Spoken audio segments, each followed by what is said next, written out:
একটা ম্যাচ থেকে আপনি আর কি এক্সপেক্ট করতে পারেন, যেখানে আমরা প্রথম লেগে নিউক্যাসলের সাথে কোনো রকমে 1-1 গোলে ড্র করে এই ম্যাচ খেলতে আসছি।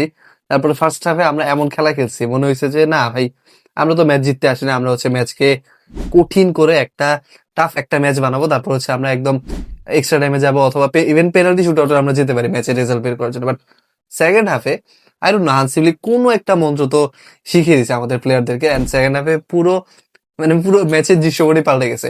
সেকেন্ড হাফে নিউক্যাসলের প্লেয়ারদের মুভমেন্ট দেখে মনে হয়েছে যে ভাই আমরা তো ম্যাচ হেরেই গেছি, আমরা আর জিতার কোনো চান্স নেই। ইভেন লেভানডস্কির যে দ্বিতীয় গোলটা ছিল, ওইখানে ডিফেন্ডারের মুভমেন্ট দেখে আপনার অ্যাকচুয়ালি মনে হবে যে ধুর, মানে এরা হচ্ছে হাত পা ছেড়ে দিছে ম্যাচ থেকে, এরা মানে শেষ ম্যাচ, আর এদের কোনো চান্স নেই।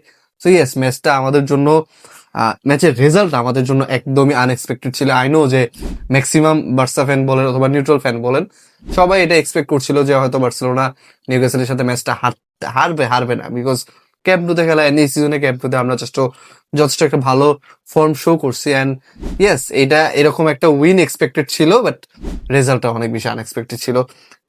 গুড থিং ইজ লেভানডস্কি গোল করছে, অ্যান্ড তার 2টা গোল করে আসলে তার কনফিডেন্স বুস্ট আপ করবে, বিকজ আমাদের সামনে অনেকগুলো ইম্পর্টেন্ট ম্যাচ আছে।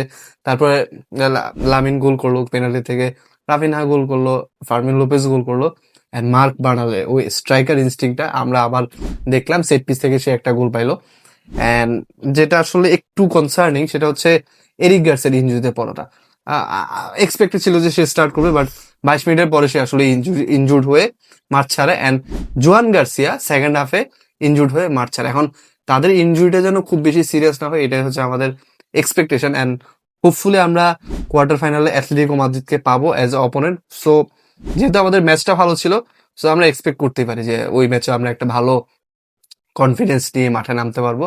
হোপিং ফর দ্য বেস্ট, আশা করি এই সিজনে ভালো কিছুই করবো আমরা, অ্যান্ড এই সিজনে ভালো কিছুই করবো। অ্যান্ড দেখা যাক, আপনারাও আপনাদের মতামত জানিয়ে দিতে পারেন এই ম্যাচ সম্পর্কে। And is equal Barca.